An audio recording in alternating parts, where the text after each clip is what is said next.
we're doing a television series called Paradise Lost. Paradise Lost is the story of Paradise Island, usually known as Themyscira, which is the birthplace of Wonder Woman. It's almost like Game of Thrones with Westeros, but with all of the inhabitants of Paradise Island.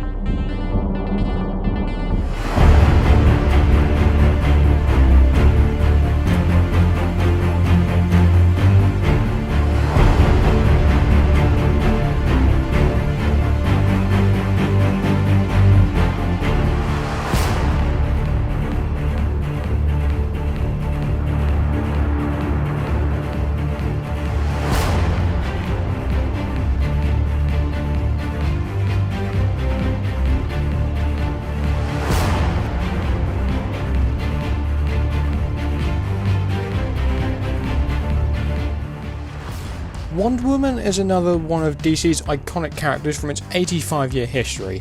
She was one of the first female heroes in comics, and she made a huge impact on the DCEU. Gal Gadot's version of Wonder Woman arguably is one of the better actor performances to come from that messy narrative, and her first solo outing, to put it plainly, was, in my opinion, one of the diamonds in a larger pile of coal. But what exactly would make a good Wonder Woman movie today for the new DC universe? Let's talk about it.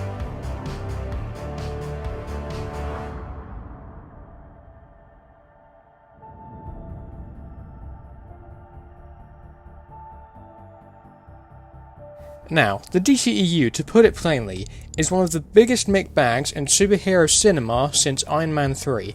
Now, there are a lot of diamonds in that big pile of coal. Aquaman, Shazam, The Suicide Squad, and the first Wonder Woman are perfect examples of this.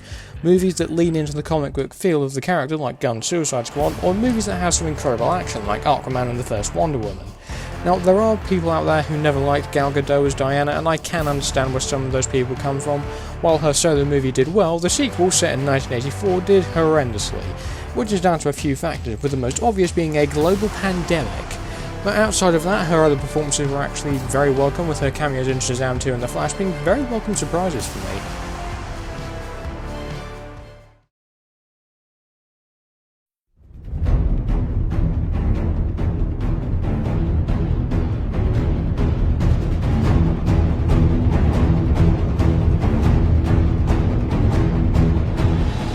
Now, Wonder Woman on her own is a powerful adversary. She's a warrior princess who's taken on some pretty large threats in the DC universe. She's fought the likes of Cheetah and Ares, but alongside the Justice League, has fought the likes of Brainiac, Darkseid and the Legion of Doom, and in many scenarios works better in an ensemble cast, with Zack Snyder's Justice League proving to be one such example. But if we're making a Wonder Woman movie for the DCU and then setting it in modern day, that might seem a bit bland. Which is why instead we need to make a Wonder Woman period movie, which basically means we'll set it in a different time frame. Now, given the 1980s weren't too kind to Diana in one of her solo films, we'll steer clear from that area for now, but I'm going to take a page from the first Wonder Woman movie, and by extension the first Captain America, and set this during a war, but instead of World War I, like the first film, I'm going to set this in World War II. Now, as we all know, a modern Justice League wasn't even around in World War II, and all the core members, bar Wonder Woman, weren't even born, and their ancestors were around during that time most likely. Which is why we need to look to a different team that predates them, and I think you all know where I'm going with this.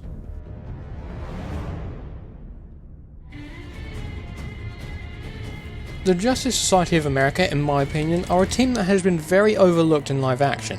The Arrowverse did some alright stuff with them, and Black Adam actually provided some potential for them. Had the DCEU continued, I would be willing to bet we would have gotten a Justice Society spin-off with more members from the comics.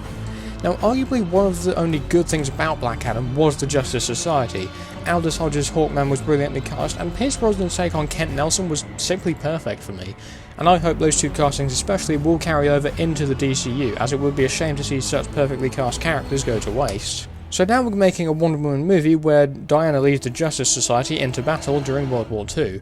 We need now a lineup of heroes, and because the Justice Society has been around for decades, we need a lineup that harkens back to the comics, and since it's changed over the years, this is the definitive lineup I would love to see.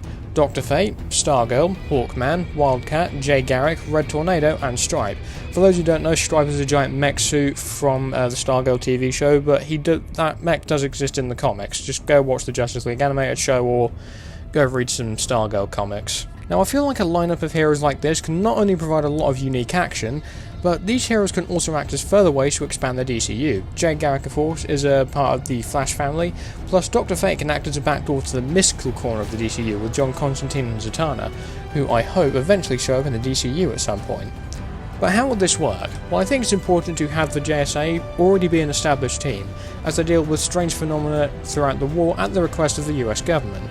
The JSA could come across Diana when she makes her way back to Europe after saving Steve Trevor. So, now that we've talked about Diana, the villains, and the Justice Society, I think it's time we cast this movie. Now, because it seems like a tradition now after my other videos in this series, I'll start with the characters that don't need as much of an explanation, and then I'll get onto the characters that I think need more of one.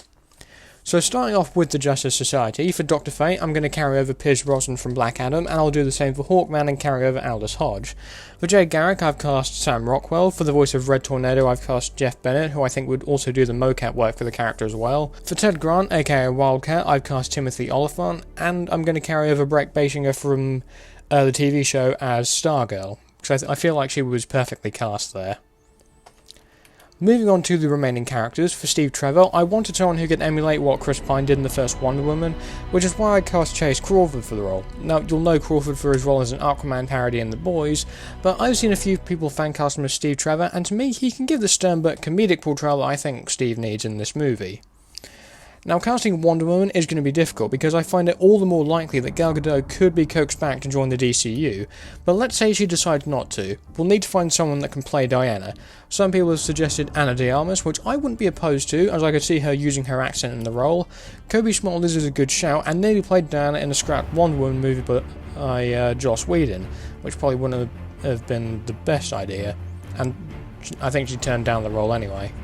However, I think a very combat-heavy role like Wonder Woman needs an actress like Jamie Alexander, who to me is the definitive pick, much in the same way that people cast Jensen Ackles as Batman, or more recently David Corenswet as Superman. I can genuinely see these three making up the main DCU trilogy. But outside of that, many people have cast Jamie for Wonder Woman for some time now, with the main reason for that being her role as Lady Sif in the Thor movies, which I can completely understand. I've seen a lot of fan art of Jamie as Diana, and after seeing it, I can definitely see her in this role. Now, in terms of story for this, I wouldn't want to do anything too drastic. Act 1 would open with a flashback to Diana's origins, and we'd then cut to seeing the Justice Society in action on a World War II battlefield, aiding troops, and then we would see Steve Trevor on a mission to obtain files regarding a secret weapon the Axis powers have apparently discovered. Trevor manages to steal the files and makes a getaway in a stolen German plane, but he ends up having to fly over Themyscira, which gets him shot down by the Amazons.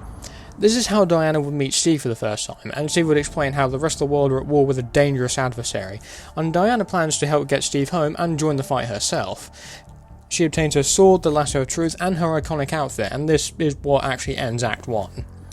Act 2 would see Diana and Steve make it back to America, and just in time as well, because the US Army is planning to storm Omaha Beach to help free France from Nazi control.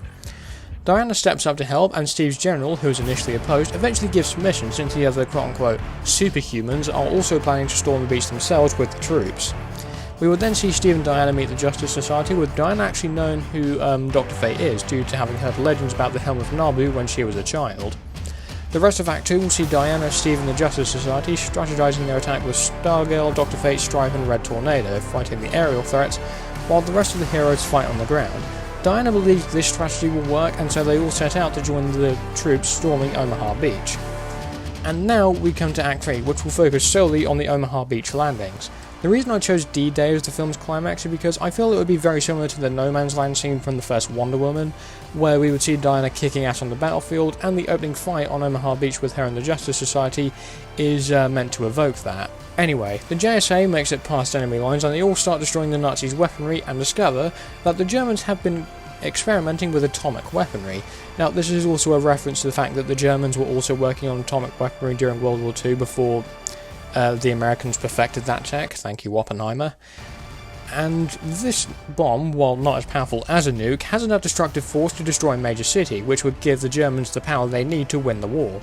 This proves to be Red Tornado's defining moment as a hero. He plans to use his ability to destroy the bomb before it can be used, but the resulting explosion would destroy him and this army base, which houses plans for more bombs like this to be built.